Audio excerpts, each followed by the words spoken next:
നമസ്കാരം ജയസൂരി സാറേ. നമസ്കാരം സാറേ. നമസ്കാരം.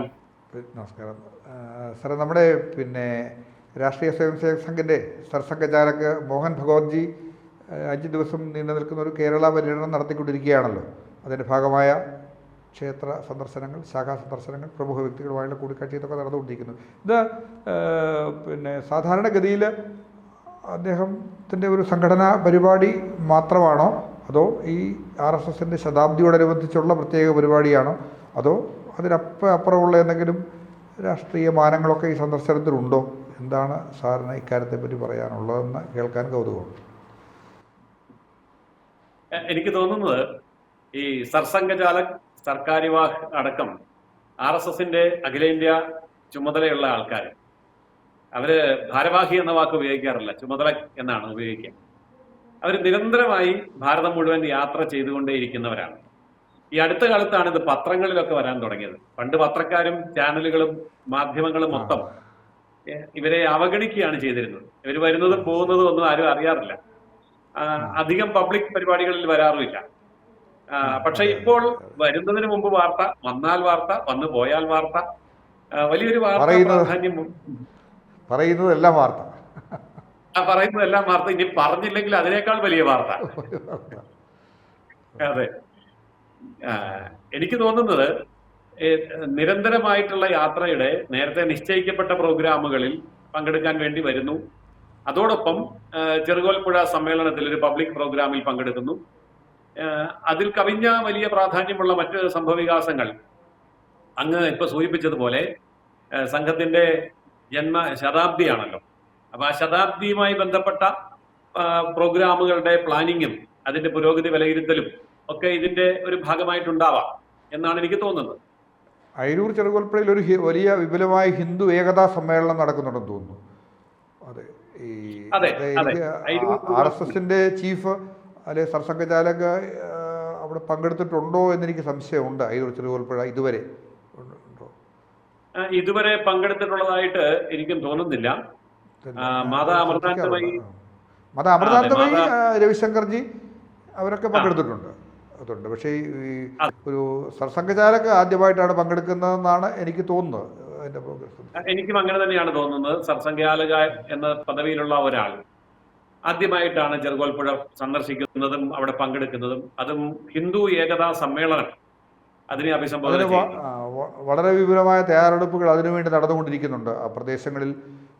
അത്തരമൊരു സമ്മേളനത്തിൻ്റെ, അല്ലെങ്കിൽ അയിരൂർ ചെറുകോൽപ്പുഴ ഹിന്ദുമത കൺവെൻഷൻ എല്ലാ വർഷവും നടക്കുന്നതാണ്.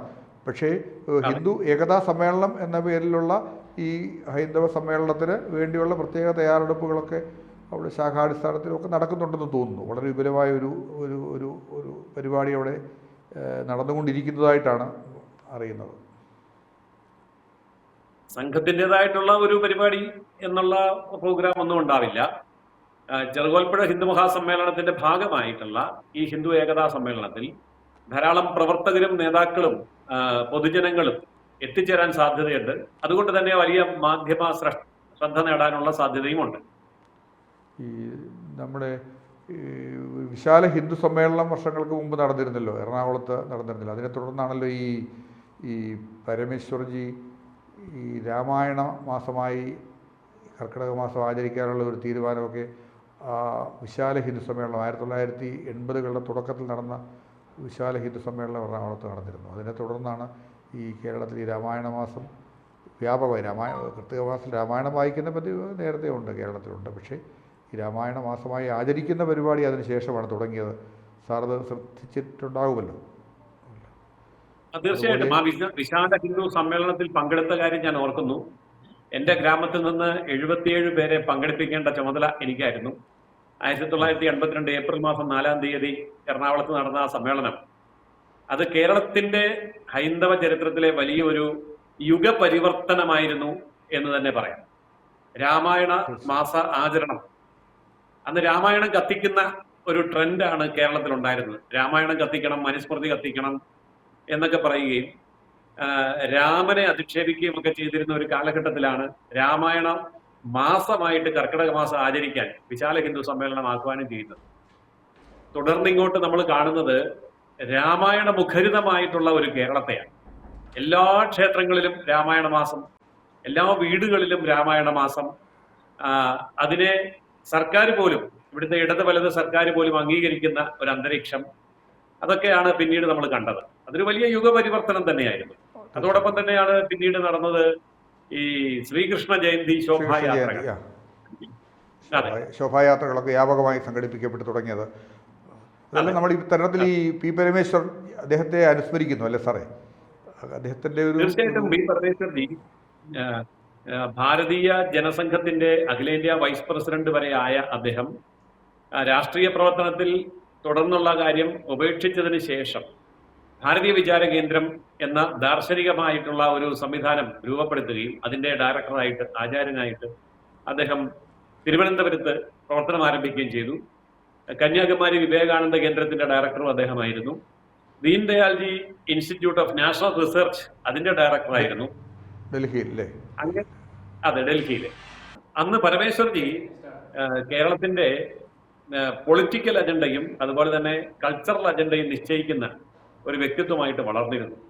EMSഉം പരമേശ്വർജിയും പരസ്പരം ആരോഗ്യപരമായി ഏറ്റുമുട്ടുന്ന ഒരു കാലാവസ്ഥ കേരളത്തിൽ അന്ന് രൂപപ്പെട്ടു.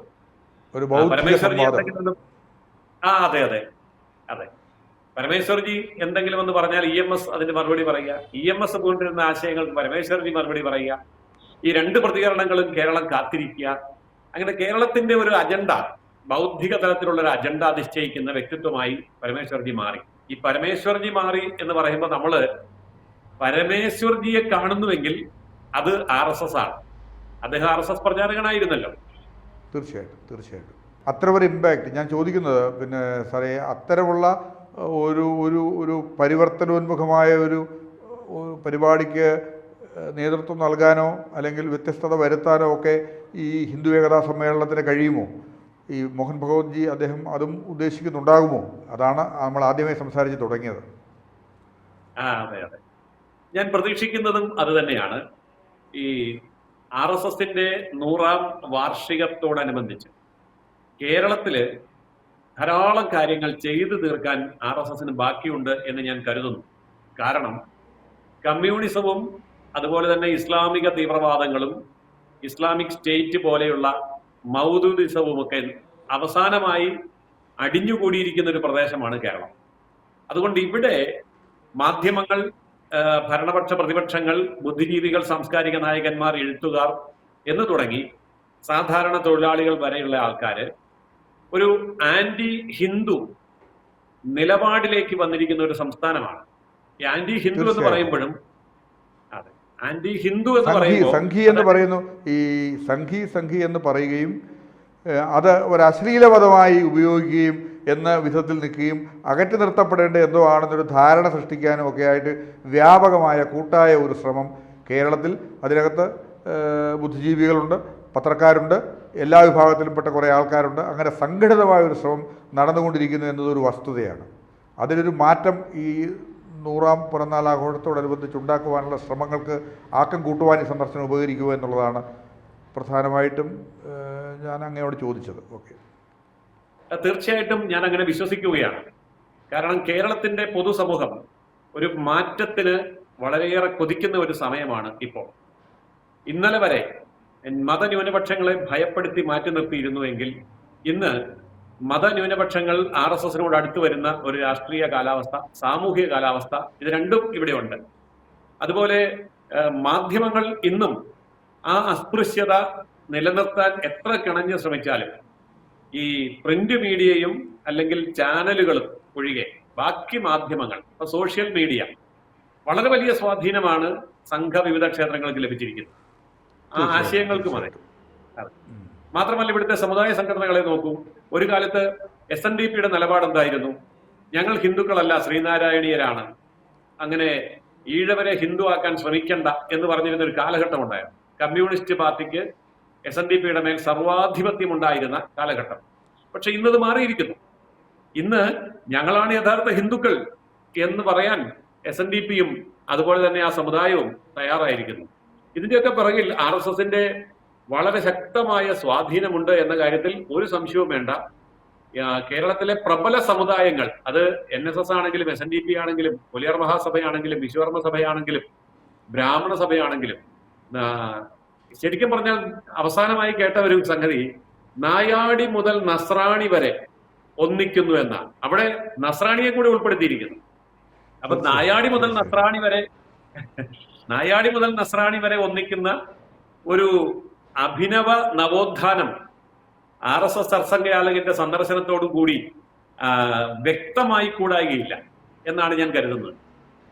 തീർച്ചയായിട്ടും അത് പിന്നെ നമ്മളിപ്പോൾ ഈ നേരത്തെ നമ്മളെ സൂചിപ്പിച്ചതുപോലെ ഈ ഇല്ലാത്ത ഒരു ഐത്തം കൽപ്പിച്ച് RSSനെ മാറ്റി നിർത്തുന്ന ഒരു മനോഭാവത്തിനെങ്കിലും മാറ്റമുണ്ടാകട്ടെ എന്ന് നമുക്ക് കരുതാം. കാരണം പിന്നെ സാറി പറഞ്ഞതുപോലെ ഒരു സംഘടിത ശ്രമമാണ് സാറേ നടന്നുകൊണ്ടിരിക്കുന്നത്. കാരണം അതൊരു ബോധപൂർവമായ ചില പ്രത്യേക പദപ്രയോഗങ്ങൾ നടത്തി ഈ പിന്നെ ഈ സംഘ പരിവാറിൽ പ്രവർത്തിക്കുന്നവരെ അല്ലെങ്കിൽ RSS അനുഭാവമുള്ളവരെ അല്ലെങ്കിൽ RSSകാരെ ഇവരെയൊക്കെ മാറ്റി നിർത്തുന്ന ഒരു പ്രവണതയ്ക്ക് മാറ്റം വന്നിട്ടുണ്ട്. തീർച്ചയായിട്ടും സാറ് പറഞ്ഞതുപോലെ മാറ്റം വന്നു. എല്ലാ സംഘടനകളും, ഹൈന്ദവ സംഘടനകളൊക്കെ, അത് തന്നെയല്ല RSSൻ്റെ നേതൃത്വത്തിലുള്ള സേവാഭാരതിയുടെ നിശബ്ദമായ പ്രവർത്തനങ്ങൾ എത്ര ആഴത്തിലാണ് കേരളത്തിൽ വേരൂന്നിട്ടുള്ളത്. അത് അധികം ചർച്ച ചെയ്യപ്പെടുന്നില്ലെങ്കിൽ പോലും അല്ലേ? ശരിയാണ് സാർ. അല്ല, സേവാഭാരതി, വിദ്യാനികേതൻ, BMS, വനവാസി കല്യാണാശ്രം എന്ന് തുടങ്ങി മത്സ്യപ്രവർത്തക സംഘം വരെ ഇവരെല്ലാം തന്നെ കേരളത്തിന്റെ ആഴത്തിലേക്ക് വേരൂന്നിക്കഴിഞ്ഞു. വിചാരകേന്ദ്രം, തപസ്യ, ABVP എന്ന് വേണ്ട 100-ലധികം സംഘവിവിധ ക്ഷേത്രങ്ങൾ ഇന്ന് കേരളത്തിൽ സജീവമാണ്. പ്രത്യക്ഷമായിട്ട് നമ്മൾ കാണുന്നത് ഒരുപക്ഷെ BJPയെ അല്ലെങ്കിൽ ഹിന്ദു ഐക്യവേദിയെ, വിശ്വ ഹിന്ദു പരിഷത്തിനെ ഒക്കെ, BMSനെ ഒക്കെ മാത്രമാണെങ്കിലും 100-ലധികം പ്രവർത്തനങ്ങൾ കേരളത്തിൽ നടക്കുന്നുണ്ട്. അത് അങ്ങേയറ്റം സജീവമാണ്. ഇപ്പോൾ സാറേ ഈ ക്രിസംഖി എന്നൊക്കെ വിളിച്ച് കേൾക്കുന്നുണ്ടല്ലോ.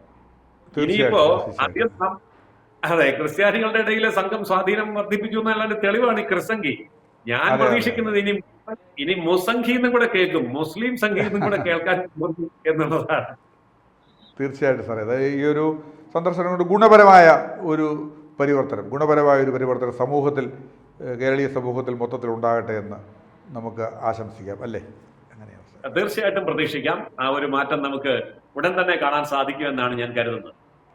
ശരി സാറേ, വളരെ വളരെ നന്ദി. കൂടുതൽ വാർത്തകളും വിശേഷങ്ങളും നിങ്ങളിലേക്ക് എത്താൻ ABC മലയാളം സബ്സ്ക്രൈബ് ചെയ്യുക, ബെൽ ബട്ടണും അമർത്തുക.